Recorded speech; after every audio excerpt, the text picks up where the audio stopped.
todas as portas valía unha única chave. Pesaba como a vida. Por iso sempre estaban abertas as portas da aldea. Porque había normas morais que unha vez pechadas ninguén era quen de abrir máis. Para todas as linguas o silencio era tamén unha porta lenta, cacarañada de verme. Tan antiga como a maldición familiar sobre a caste das mulleres que nunca han de ser casadas. A pesar do silencio, abondaba mirar como miran as fechaduras vixiantes aos ollos de todos nós. Para saber que o muiño non moe para atrás, nen devolve a grao a mazaroca. Por suxeitar a deshonra, o pai e nai xa nunca non me falaron máis.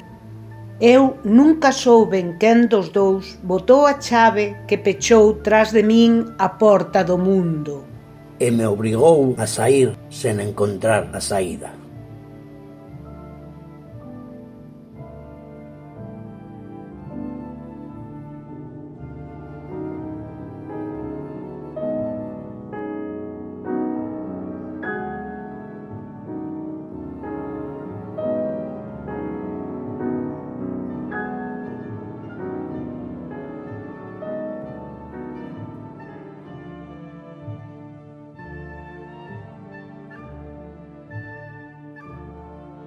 Onda nós nunca pasan os trens, só chegan ou parten.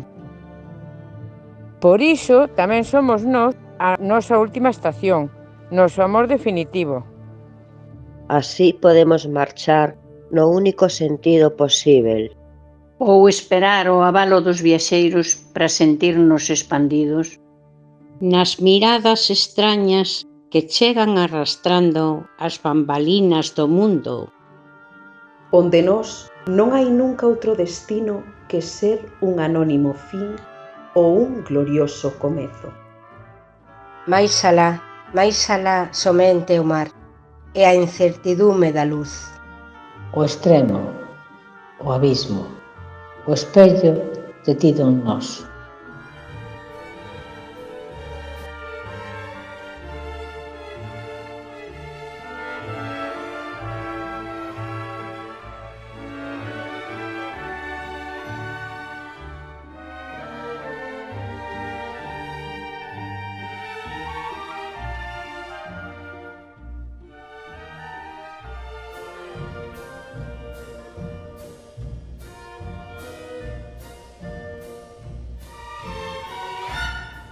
Para amar nos fuximos, amor, do amor inventado por autores de óperas e comedias. Nun libreto anónimo improvisado no que xa figuran os diálogos que nós sabemos. Porque os escrevemos no tempo silencioso da invernía. Cando o verme preparaba a súa forma borboleta. Ou a flor era seme aínda na mandrágora, ou o río nube, ou a nube alento abrasado no deserto. Furtamos os ollos do público, como Eva a súa mazá, para mordelos ao noso pracer, sen esperar aplauso.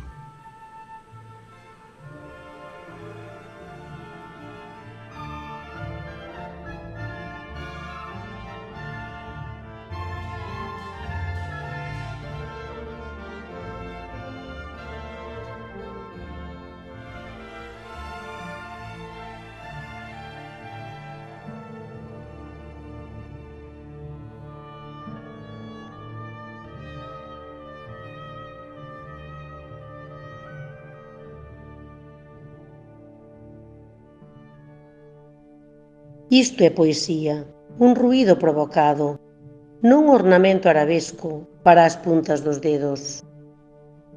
Innecesarios encaixes para a alma, dormir ou sentir a levedeza da onda, cando apenas chega a romper. Provocación de boca con fame, isto. E a fame adormece ou reclama. Fronte á rutina, o rito da palabra tensa a pel do mundo, un tambor que esperta. A pel estremécese, porque recoñece a morte que baila fora da tumba. Isto é tamén unha muller que resiste.